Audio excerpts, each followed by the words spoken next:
Yeah.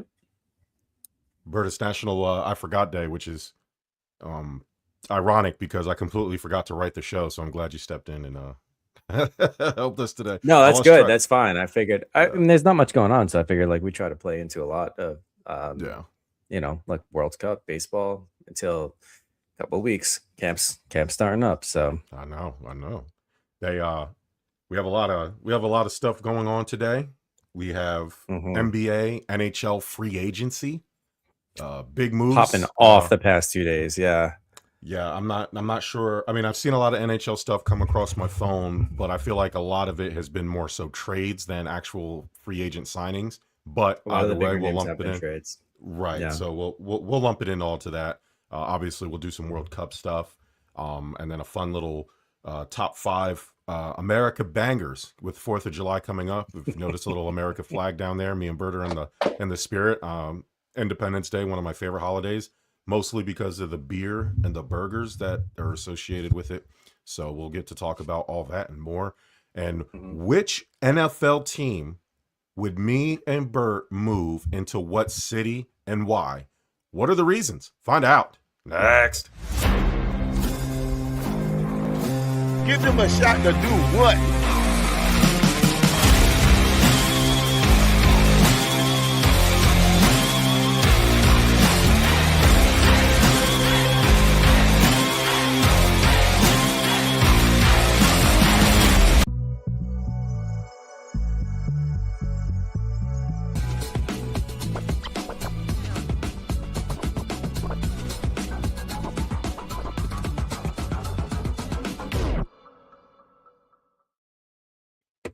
Sports. What's up, everybody? Welcome to Stuff About Sports, presented by the Give Us a Shot Network, powered by Fast Break Coffee, and sponsored, as always, Bert, by the Hands.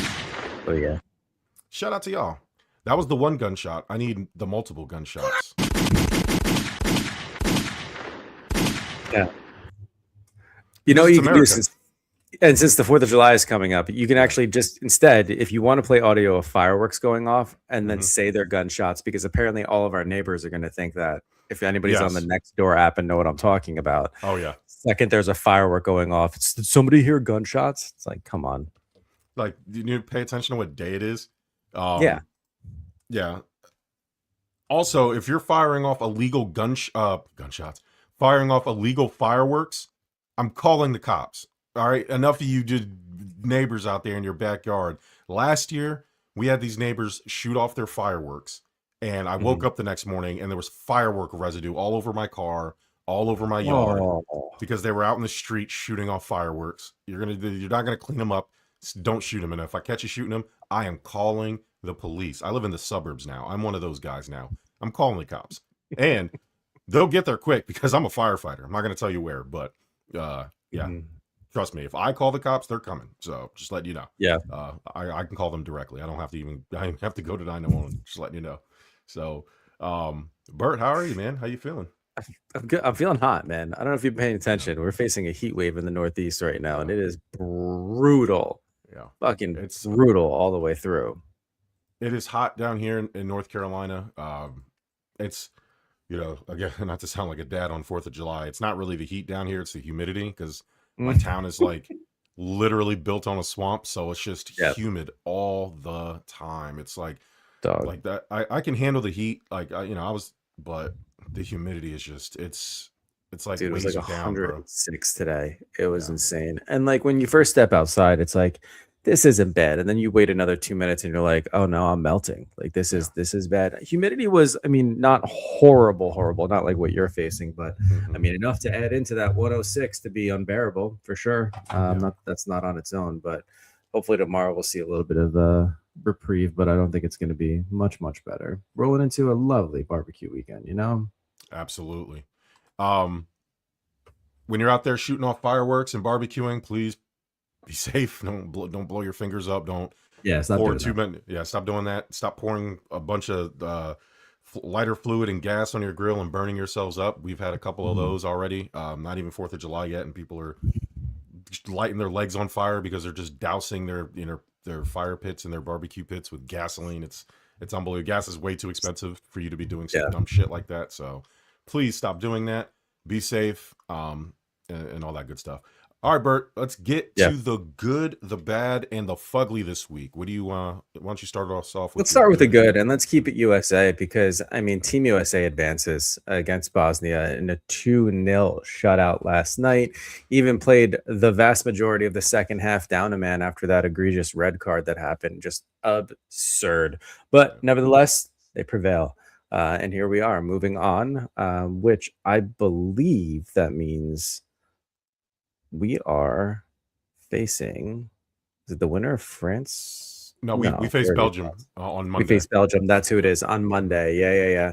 Belgium, Morocco. I think they play on Sunday along with Mexico, England. That's going to be, those two matches are going to be fantastic. Yeah. Mine was also Team USA, like just not literally winning games, just taking souls, like, because they tried to collude against us in our home turf in the USA, having 2 goals called back on some bullshit offsides calls, like whatever, man. I mean, they were legit offsides calls, but the second one for sure. The first one, like, come on, man, like, enough. First one, like, I think could have gone either way. Yeah. So but beating up Bosnia, never a good sign when your country, you have to combine 2 countries to compete in the World Cup. You don't really stand a chance with facing Bosnia and her Vizanga, whatever the hell it is. But like, Malik Tillman, that free kick, I mean, bend it like Beckham. The goalie did have a hand on it, still went in. Yeah.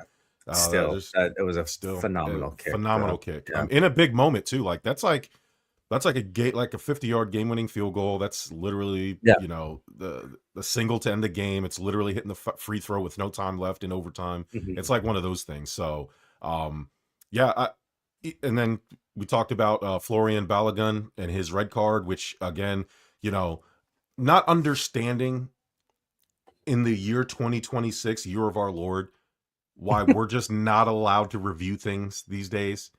Well, it did review it, and they still got it wrong. Like the issue is, appeals. I guess like you can't appeal it. There should have been an immediate appeal. Right, yes, right. Yeah, they had to wait until, and hopefully they appeal today, and that gets reduced so he can play next game. But I think the issue I have with it is if you look at it standalone in the frame of it happening, it looks bad. It does, But if you look at the play and how quick it was, soccer play, man. It wasn't anything intentional. So again, hopefully I haven't looked to see if they did formally appeal, and if they did, if it's going to be downgraded to a yellow, which I certainly do think it is. And he'll be back for next game too. But the significance of this win is absolutely huge. I mean, this is the first time in a while we've advanced to the round of 16, but then also snapping a 24-year drought of defeating a European team in a World Cup match, which is just huge for Team USA. We know there are just some juggernaut teams out there. We have a tough matchup against Belgium coming up too. So, but I think you have to look at the growth of a Team USA squad, a men's Team USA squad. I have to differentiate for sure, because the women has always just completely owned it and rocked it through the World Cup. But yeah, no, this is huge for them, and certainly exciting, man. It's great. I went out with a buddy. We watched it last night at a bar. It was just one of those things that kind of brought back like Olympic feels to it as well. Everybody's chanting USA, like the whole place going nuts. It's exciting, man. Yeah. So you can't appeal a red card calls or whatever, for him being suspended. I think what the appeal, or I guess what you could possibly do is, from what I've read, there has been an error in how they use the VAR, which is the video assist referee thing. And the fact that it was used incorrectly could be their way in. It doesn't sound like it's going to go our way. But again, this just goes to show there should be a straight up, hey, I can appeal this red card. You know what I mean? Like it should go to something, because, there's been some, you go look at the Messi play, which wasn't carded at all, which was way worse than this. And this is the World Cup. Like to me, there should be an element. It's no different than the playoffs where, we've seen in this past NBA playoffs where some of these calls that you would normally see in the regular season don't get called. They kind of let them play. And I feel like if it's not egregious enough, then, you got to let that go. But, and it's big, man, especially when the stakes are the player misses the next game. Like, you would think that there would be a better system of trying to make sure these calls get correct. And because again, we're in a stage in sports where getting calls correct is an easily fixable problem because of all the technology we have. Like, you should want that as a sports fan. So that's, but yeah, my good is also the Team USA just kind of dominating. So what do you got for your bad? Yeah, dude, my bad goes to Wilson Contreras. Look, I mean, I'm all for a good old fashioned MLB dust up, bench clearing brawl. Not one of those ones we've been seeing where everybody's talking shit, then everybody has to come out and poke their heads and act tough. I'm talking, I want batter charging pitcher. I want shit talking. I want Darryl Strawberry jumping over groups of people into dugouts, just tearing people apart. So I'm all for that. However, what I'm not for, you can't throw your helmet at people. You can't do it. I mean, why stop there, Wilson? Just get a bat next time, Seriously. Like, why are we doing this, especially in a crowd like that as well? Like, if you're going to take offense from the shit talking going on and you're going to challenge someone, man, throw fists, do it. But to take your helmet off after all that rabble and then just literally slam it down on someone, no, dude, that's so bad. It's so cheap. I hate it so much. My bad is, I do like violence in sports, though. Like, more fighting is better. Yeah. My bad is actually going to Germany. I'm going to stay in the World Cup. You were supposed to be one of the good teams, and you want to talk about an absolute failure in execution. Losing to Paraguay in penalty shootouts, 4-3. You have the players, right? You have Kai Havertz, you have Jamal Musiala. You're supposed to beat teams like Paraguay, like you have to, and like, they were basically writing you into the next round without the game being over. And it was like, honestly, the first big upset of the tournament. So when you do that, when you have these high expectations and you were the better team and you lose in the fashion that you did, then you're going to be the bad this week. Let's jump into the ugly, because like yours last week, I'm sticking to the world of baseball and focusing on the other New York team, which is the Yankees. Abysmal 7-game losing streak, hoping to get out of it tonight. But I don't even really want to focus on the losses, because if there were close losses, I'd be okay with it. Or if they're producing offense, I'd be okay with it. I mean, look, we had tough matchup against a division rival in Boston. And then, of course, going into Minnesota, it's to say the least. Well, then, of course, Detroit, that's another one. And then, now going into tomorrow into Minnesota. So, look, I have to look at how they're performing, and I'm taking into consideration there's food poisoning running through the clubhouse. There's also injuries between Judge, Stanton, Grisham too. So no doubt some of our bigger bats aren't there. However, if I can go over a couple of stats with you here, Jerm, team batting average 137, right? 71 strikeouts in 7 games, only 5 runs in 46 innings. The Yankees have scored now 4 or fewer runs in 12 consecutive games. That's just the offensive issues alone. They're non-existent. And for you to be a long-run championship team, you have to pull it all together. Everybody has to hit. And everybody has to play defense too. And nobody wants to do that anymore as well, considering the fact that we've racked up 17 errors in the last 12 games and 17 unearned runs allowed. It's shitty. It's shitty as a fan. I'm sure it's shitty as a player. They need something to change it up. I don't know what superstition they need to do, what god they need to pray to, what golden jockstrap they need to wear, but they need to get this monkey off their back and just honestly turn it around. Just chip away. I'd take a loss tomorrow against Minnesota if they score 5 or more runs. Just something to build back up that offensive confidence, because I mean, we're going into key time here, and we need a strong push before the All-Star break. Yeah, I mean, it's not going well for either New York team, so no, it is what it is. At least the Mets did something and fired their manager. Not saying the Yankees should do that, but don't give me hope. Yeah. For me, I am also going to go to the World Baseball. When you lose 23-2 or 3, you're going to be the ugly this week, and that's you, San Diego Padres. Giving up 17 hits and 8 home runs, like. Poor Walker Buehler. You know what I mean? Giving up bombs to like everybody on Dansby Swanson too. Had 3 homers, 8 RBIs by himself. Like that could have been he should have been the good. He's the honorary. Matter of fact, that's my game ball spoiler. Dansby Swanson. Like the Padres just looked Like the Padres in one game look like the Mets season. You want to know how the Mets season looks? The Padres versus the Cubs is basically how the Mets season was going. What a brutal, what a brutal way to lose a game. Like that was crazy. So the Padres for me, and that is this week's Good, Bad, and Fugly. All right, Bert. So we had some technical difficulties last week. Yeah. Towards the end, too. Towards we the got end, the majority of it in, yeah. Yeah, because I didn't pay my internet bill, so here we are.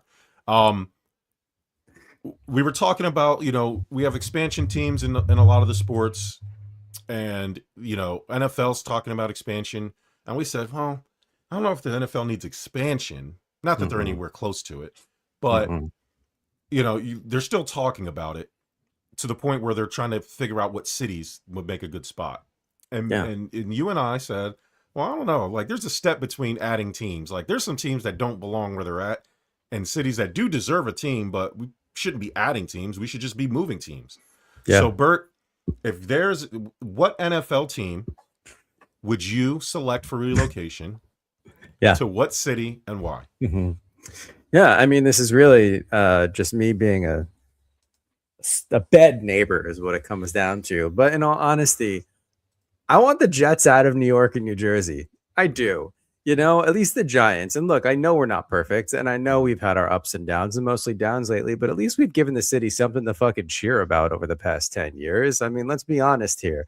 And as good as you want to cite the Rex Ryan and, Mark Sanchez days, I mean, you didn't get it done. So for me, my proposal, and since the NFL is trying to do their best in making it a global game by having these international games every single year, why not move a team internationally? I'm not talking far internationally. I don't want to mess up time zones by any means. However, we have an opportunity here to keep the Jets in the same division with same division rivals in closer proximity. And we know the city of Toronto, huge supporters of American football, huge supporters of your Buffalo Bills. Why not give them their own team to cheer about? Why not put a team in Toronto? We'll have now American football across country borders. Plus, it gives something to rival what Canadian football is too. And have, a whole nation supporting now a football team. And this would be really by our standards in America, the fourth major sport to enter Canada in a national league, right? They already have the Jays. They already have the Raptors. They have plenty of hockey teams to choose from. They need a football team, Jerm. So my proposal would be, honestly, move the New York Jets to Toronto. And while you're at it, change the name, the logo, everything else involved, color scheme. Wow. They can still rival the Bills, still rival, everybody else in that division too, between the Pats and Miami. But I mean, I would say move them. That's balls. So you're just essentially, you're not even simply relocating a team. You're erasing them from history. Rebrand. You're just get out of here. Well, no. The Jets of New York will stay in history, but an opportunity, to, I don't know, call them something different. Call them something different. I like it. Woody Johnson is talking about moving the Jets actually into New York, obviously playing New Jersey. I would, if anything, I would just rename the Jets to the New Jersey Jets. Like that, to me, if you're going to play in New Jersey and have two New York teams, at least have the decency and the honor to call one of the teams. One of them a New Jersey one. A New Jersey team. Just like, I don't know, like it doesn't make any sense, but now he's trying to move him to Staten Island, which isn't much better, but. I mean, go for it. Yeah. Yeah. So that is what it is. Bert, I thought about this. There's a lot of good candidates out there. And I think there's one obvious answer. Yours was a fun one. Mine is a practical one. Because I don't like the Jets either. So as far as I can get them, I would send them all the way out to like Saskatchewan, like somewhere out deep in the woods, like really deep in Canada, like really deep. Yeah. So I was thinking about what team really doesn't deserve to be there and what city deserves it the most. And the easiest part was finding out the city that deserves it the most. And that's St. Louis. Look no further to the XFL, now the UFL, packing out 38,000 people for UFL Battlehawks football. Like that. Well, they missed the Rams, Yeah. So Stan Kroenke screwed the St. Louis fans by moving the Rams back to LA, which is fair. They were LA before. I get it. So why not do an even swap? Let's move the Los Angeles team back to St. Louis, but I'm not talking Mm. about the Rams. I'm talking about the Chargers. There it is. The Chargers are the New York Mets of Los Angeles sports. Like when you talk about Los Angeles sports, you have the Lake. They're below the Clippers. Like let's be honest. Like it's bad. You know, they might be below the Los Angeles Sparks in the WNBA. Like that. It's watch a Chargers game. Like if you watch a Rams game, the Rams and Chargers obviously share the same stadium. Yeah. Watch a Rams game. It is packed with Rams fans. Mm-hmm. Now watch a Chargers game in the same building, which is in the same address, same area. More than half of not Chargers fans. It's usually the visiting fans, which is terrible.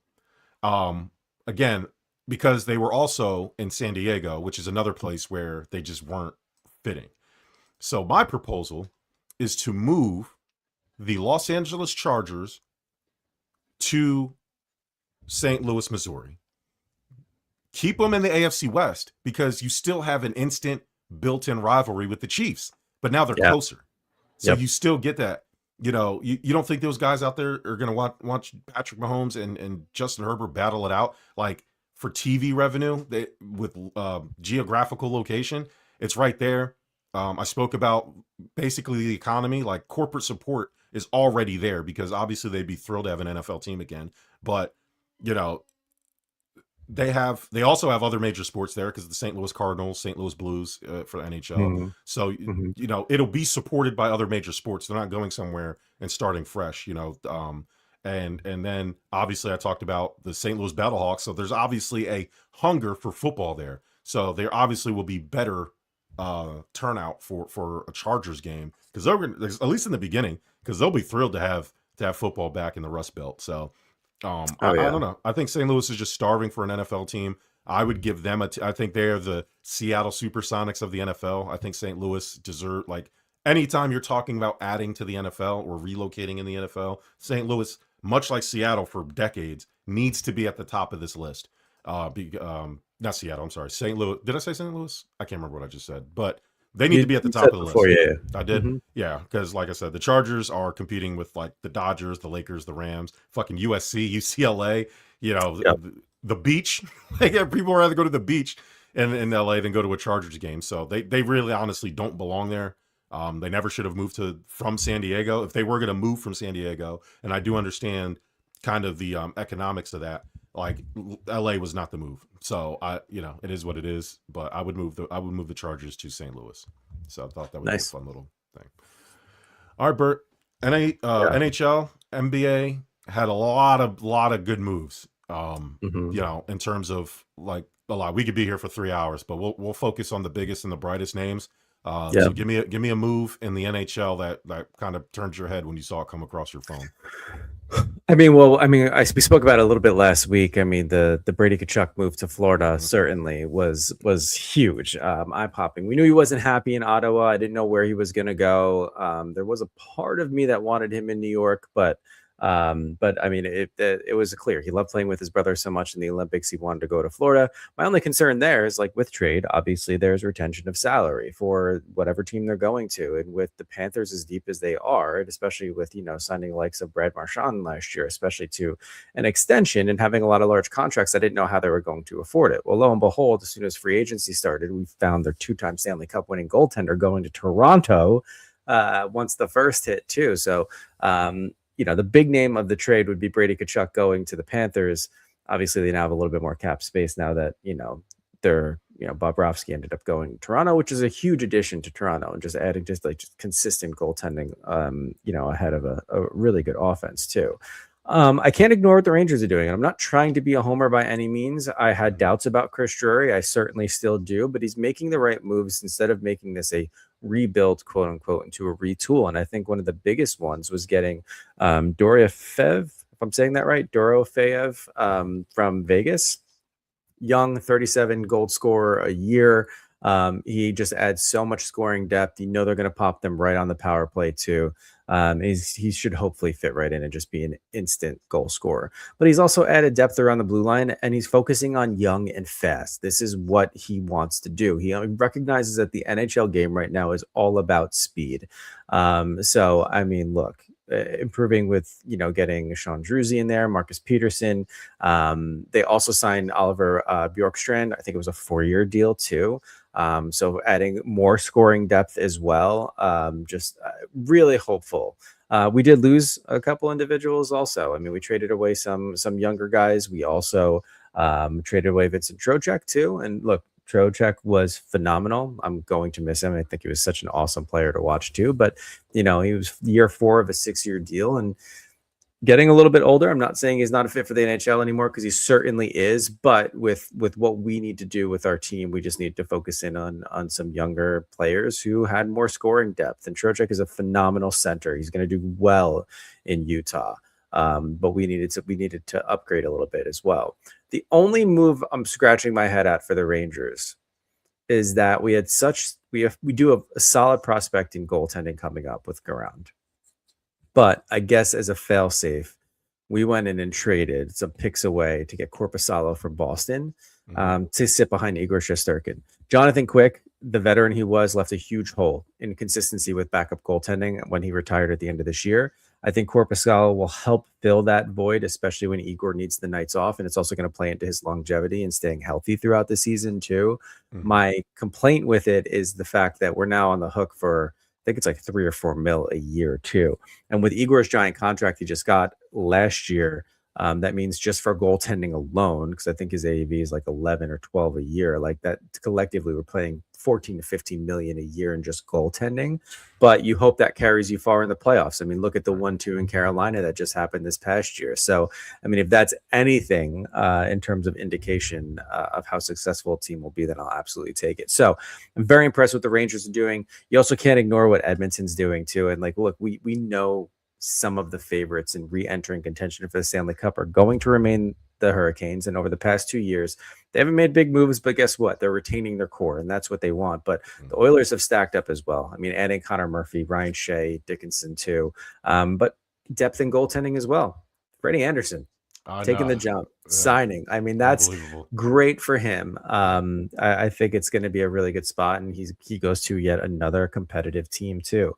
And I spoke about the Leafs before, adding some depth to Darren Radish, inking him a little bit further too, and then the goaltending change as well. So overall there have been some really interesting moves. Some of the bigger ones. Ovi signed 1-year extension today, staying in Washington. He says, I am not done yet. Is this a farewell tour? Did he sign it with the intent of maybe as the season starts he's going to let it be known that this is his final season? I think as a hockey fan, I want a farewell tour for Ovi. I do.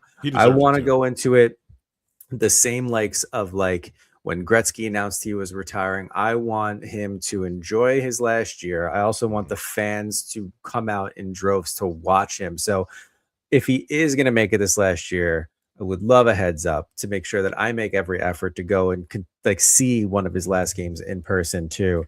So I do want that. Now that's the speculation, right? Like it's sign on for 1 more year. This is his farewell tour. We will soon find out, but I was very happy to see that he signed for 1 more year and he's going to keep playing, man. He really is an ageless wonder. He's like the next, Jaromir Jagr. He's just going to keep going. Yeah. Yeah. It was nice to see that come across my timeline. It was hard to see Freddie Anderson go, but I don't blame him. He was the man, like basically to the last 2-3 weeks of the NHL playoffs. And then Boosie came and took over. But got nothing else to prove other than the fact that he's been consistent. He's got the hardware now. He's got the ring, and now he's just going to go. He's going to, kind of restart another chapter in Edmonton. Yeah, try to help Connor McDavid finally realize, what's going on out here. So listen, this time next year is going to be interesting because if McDavid doesn't sign a serious extension or get traded during the season, depending on how it goes, I think he might ask for out next year this time. Yeah, he should. He needs to start winning. He's too talented to be wasting away. You still got Anthony Math out there. You have Michael Bunting out there. There's some. Patrick Kane still out there. Like there's PK. A lot of people wanted the Rangers to re-sign Patrick Kane. I'm like, we've done that before. Yeah, we've done that. I mean, I wouldn't say no, but if the price was right, he could be a role player. Yeah, 100%. He's at that point right now in his career, but there's still some names out there, so we'll see what goes on NHL. NBA, Bert, I mean, where do I start? Yeah. I mean, Man, holy I mean, shit. you know where you have to start. Like, that is insane. I don't want to. I saw that, you know, all these teams happening. Kawhi going back to Toronto. Yeah. Giannis going to Miami. Just a bunch of trades happening all around me, specifically in the Eastern Conference. And Bert, I got to tell you, I gave up hope. I said, this, what are we doing? We were cash strapped. We didn't have much going on. I was like, our contracts are too heavy to move. I'm at the firehouse. I'm drifting away to sleep, listening to lo-fi.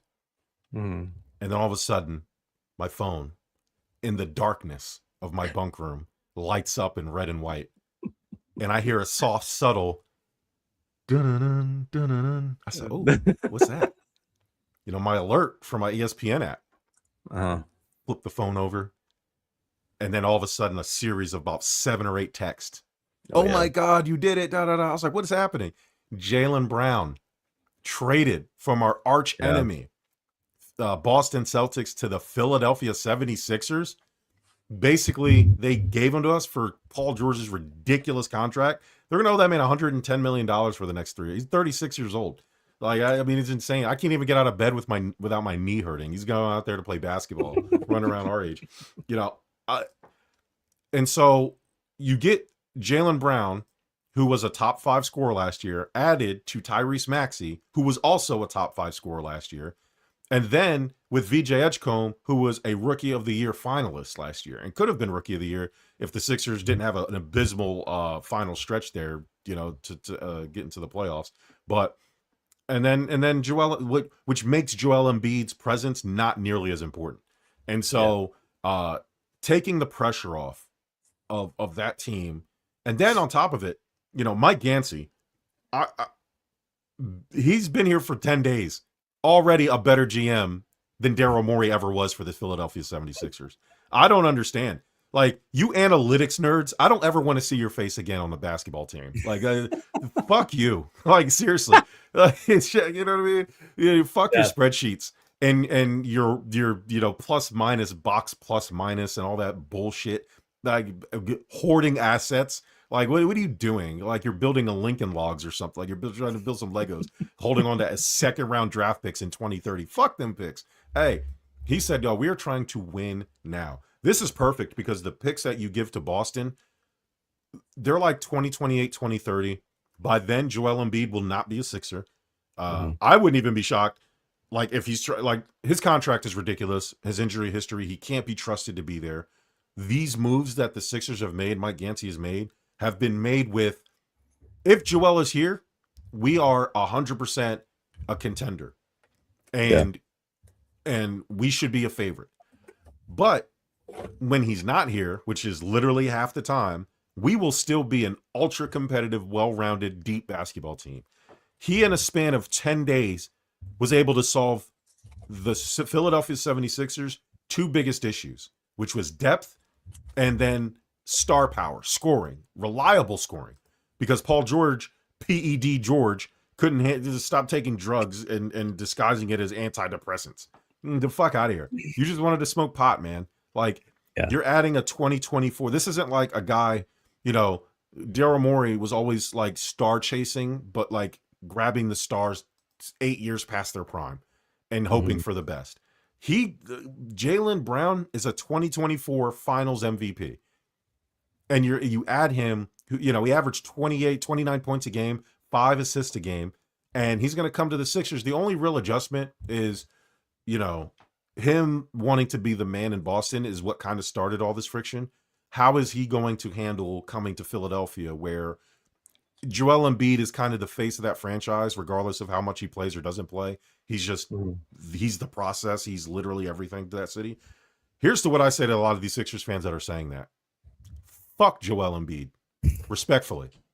Like, I'm not saying that in a way that I want to, like, I'm not saying get rid of him. I mean, if you can trade him, why not? Because his contract and all that, whatever. I feel like you can get something for him. But this is, in every sense to me, in my opinion, this is Jalen Brown's team.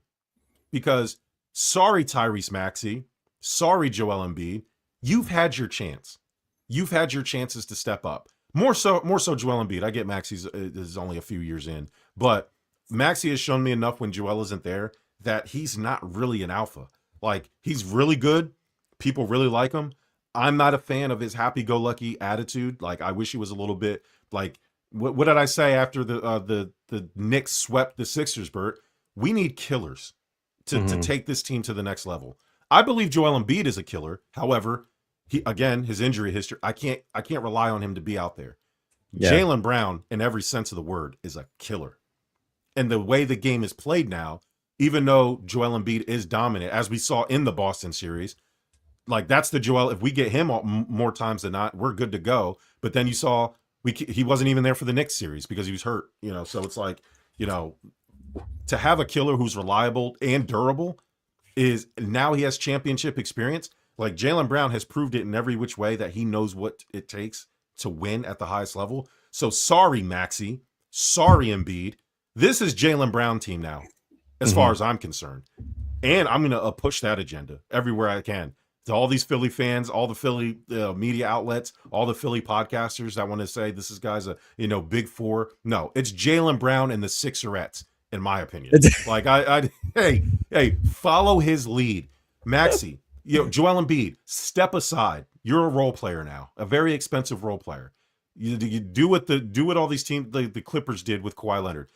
Be injured and sit out most of the season and save yourself for the playoffs. I don't want to see Joel Embiid until after Christmas. I'll be honest with you. Like, I don't want to see you on the court. Like, just sit down. Like, because again, I can't count on you to be out there. I need you for the playoffs. So, sit out most of the season, come back with like 2 months left in the season to get your legs right and be healthy for the playoffs. That would be my plan for the Sixers. Underrated signings, Dean Wade, big power, stretch four. Again, you'll look at his averaging 5 points a game, and people are like, you can't look at past situations. You have to look at skill set. He is a big power forward who could play the 3, 4, 5, play defense, rebound, and shoot the three. He was a really good 3-point shooter. Anthony Simons coming in, playing. Guard depth, perfect. I hated to see Kelly Oubre go, but it is what it is.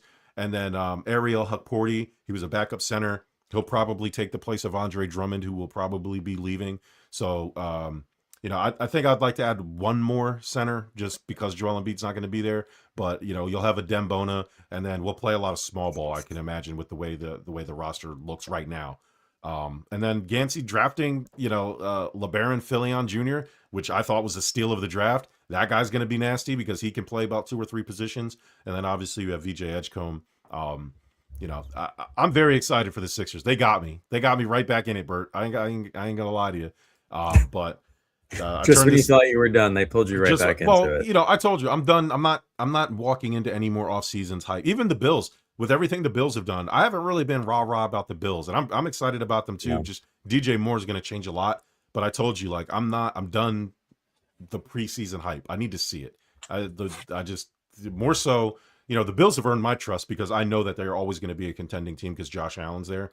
I just need everybody else to do their part. It's not Josh Allen I'm worried about. Josh Allen can go out there with me and you and still make the playoffs. I just, I need the defense. That's really what I'm worried about. So, but when it comes to them, but the Sixers, they went from, to me, maybe a play-in team, 7th, 8th, 9th seed like they were last year. Like, that's honestly what my expectation was.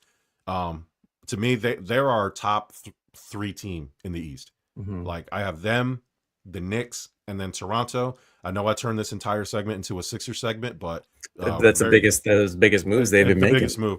Yeah. Kawhi Leonard going back to Toronto is a good move. Like, he got them a championship several years ago. Going to Toronto, he had, by all accounts, a really good season. LA, the Clippers had a really wonky season, and Kawhi was literally one of the bright spots. I mean, he was averaging 27 points, about 7 rebounds a game. You add him to a young core with Scotty Barnes and RJ Barrett and Emmanuel Quickley. That's a good team. I'm a little bit worried about their bench depth, and much like Joel Embiid, you worry about Kawhi's knees. But if he can squeak out about 60 games for the Raptors, they're going to be in pretty good shape. Like, that's not a team that I am passively going over. And then, outside of the Jalen Brown, and maybe that's a homer move, but I guess, so, objectively, the biggest move this offseason has probably been Giannis Antetokounmpo going to Miami. Yeah. But that was Miami, something. I mean, as big as it was something that was kind of predicted, right? Yeah. Like, I mean, he kind of forced his, yeah, forced his way there, right? And we talked about it when it happened in depth. Yep. Miami gave up a lot, but they also took advantage of, much like Mike Gansey and the Sixers took advantage of the Boston's bad luck. They just, like, Boston panicked, and they took less than what Jalen Brown was worth because they were scared of the distraction. Milwaukee did the same. Miami, Pat Riley and them smelled blood, and they struck. I do think they gave up a little bit too much because the idea is to bring Giannis and kind of add to what you had, and you kind of gave up almost everything you had. Not sure how they're going to fill out that roster. I think they should be okay, but Jalen Brown, though, going to Philly changes almost everything. I expect them. He was 6th in the MVP voting last year. Again, 2 years ago, he was Finals MVP, Eastern Finals MVP, and NBA Finals MVP. So you're adding a guy very much in his prime. I'm just very excited about what the Sixers are doing. So, yeah, all right, Bert, new beast in the East. I know. Yeah, I'm so excited. All right, Bert. 4th of July, couple days away. In the show, we are going to give our top 5 songs, Americana songs that give you America vibes. I'll be honest. I looked at my list. A lot of these songs are deeply American, but they're from like the 40s, so I wouldn't play them. But I'm very interested in your list and top 5 songs about America. Why don't you? Yeah, man, this is kind of all over the place, but that's what I kind of really like about it. And it's like what you expect on a playlist heading into this weekend. I think I'm going to start with a classic, which is America the Beautiful, but specifically by Ray Charles, because that's something that, like, you watch fireworks on TV and they always play that in the background. It's just very, for me, nostalgic on around the 4th of July. It's just the pacing of it, the way it's sung. I don't know. It's one of the instant classics. So I'm going to start with that. And these are in really no particular order, but I think maybe I'll work my way up from this point forward. But American Pie, Don McLean, I think it's just a classic song. Everybody's going to sing along to it as well. Now we're getting into, and this might have something to do with the recent global competitions we've witnessed between, the Winter Olympics and Team USA ice hockey, and now, the World Cup too. So I'll start with Take Me Home, Country Roads by Mr. Sunshine on My Shoulder, John Denver. And it is, look, not something that you immediately associate with American song, but I mean, just a phenomenal song talking about our country and, country roads and, to a place. So plus it's also sung after every single Team USA soccer win. So why not? Then jumping right into Freebird. Yeah. Man, there's nothing better than Leonard Skinner's Freebird just blaring, ripping guitar solos, especially after every goal, whether it's men's US soccer or Team USA hockey too. And lastly, probably unexpected, but Party in the USA by Miley Cyrus. Hell yeah, wow. I want this on my playlist. I do. I really do. I want it on All America's playlist. I think it should be played everywhere. It's a pump up song. It's great. And I think it's perfect for this weekend. Love it. I also went with you a lot of the America songs. We know the classics. We know the Mount Rushmore, the ones that are always going to be played. And you listed a couple of them. I went with songs that I would play. Yeah. But also to me, feel very American. So first on my list, I have Bruce Springsteen, Born in the USA, 84. That's on my honorable mention list, Yeah. The greatest era in music, the 80s. That song is in the class picture of give me an 80s playlist and what the sounds of the 80s were and capturing the country. You have to play that, man. You just have to. I remember montages after September 11th and that song being played to uplift the country, which is wild because it was originally written as a protest song for Vietnam. To Vietnam War, right? Yeah, I know. Yeah. But that's how great it is that it's still encapsulated. So that's kind of where I was going with my list. My next one's a deep cut, Bert. Not many people are going to even know this song. because it's 4th of July by Mariah Carey. It's on her first album. It's a slow, sensual, like on 4th of July, I'm having beer, I'm having burgers, and you end the night with your lady, and you just want to throw something sultry on. Yeah. And the 4th of July is about fireworks. And that song is about fireworks in the bedroom. And so, but she definitely ties in a lot of America themes in the song as innuendos. And that's, I mean, if America's known for anything, it's guns and sex. And so, I mean, how could you not have a slow jam, a little bedroom diddly on my list? So I'm going to go with Mariah Carey. Like I said, very deep cut, 4th of July. And then speaking of America and sex, what's more American than American Woman by Lenny Kravitz? Oh yeah. Yeah. I mean, you talk about just Americana, just the where that song is played, how it's played, the vibes it gives, how it makes people feel. Yeah, American Woman is on my list. And then even though this song isn't directly an American song, Bert, stay with me. But I have DJ, Jazzy Jeff, and the Fresh Prince, Summertime. Summertime. I get that the song is technically about West Philly, but if you listen to the lyrics, that's America.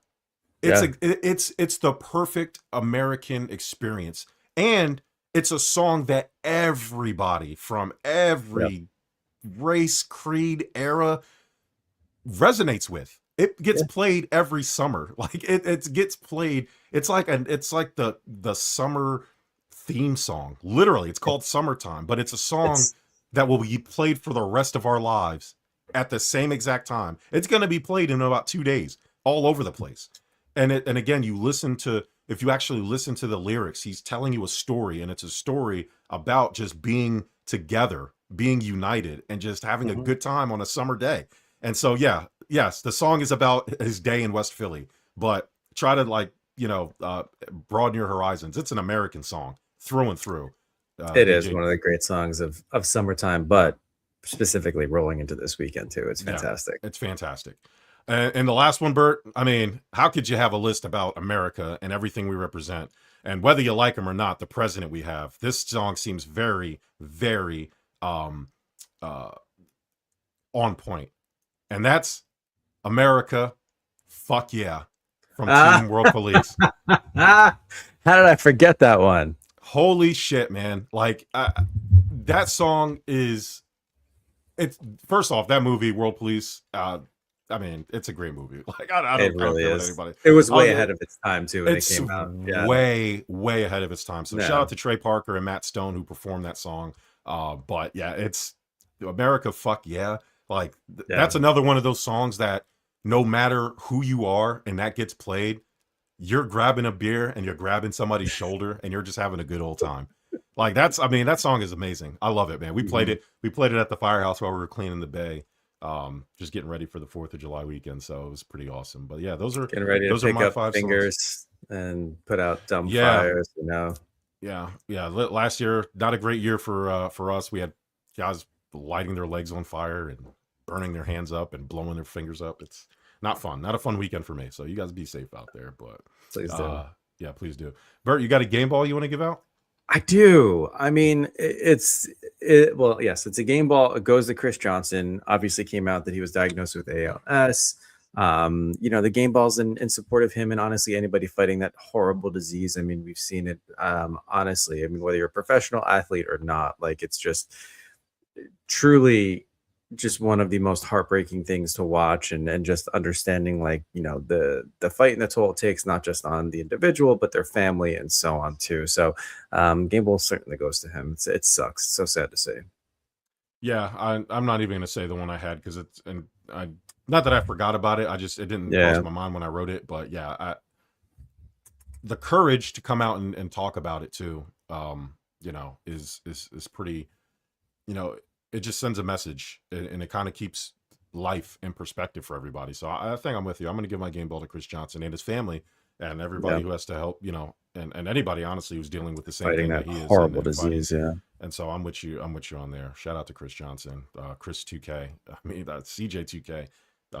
Dynamic player for the Tennessee Titans. I mean, he was amazing. So Yeah. on the football field. So hopefully he gets through this and kind of, hopefully brings awareness and all that good stuff. All right, Bert, this was fun. Everybody have a good, happy 4th of July. Please be safe. Drink responsibly. Don't drink and drive. This is not the 80s. We have Uber now, so you can get to anywhere you need to go. There's no need to drive. Make good choices. Make good choices. Not that I'm a fan. Like, I mean, I feel like our parents now. Like, I don't understand people drinking till they're obliterated. Even though me myself very often used to drink till I was obliterated, but now I'm at that age where I frown upon that. So I'm definitely showing my age there, but still, be safe, be responsible, especially all you young people out there. Have a good time, and we will talk to you next week.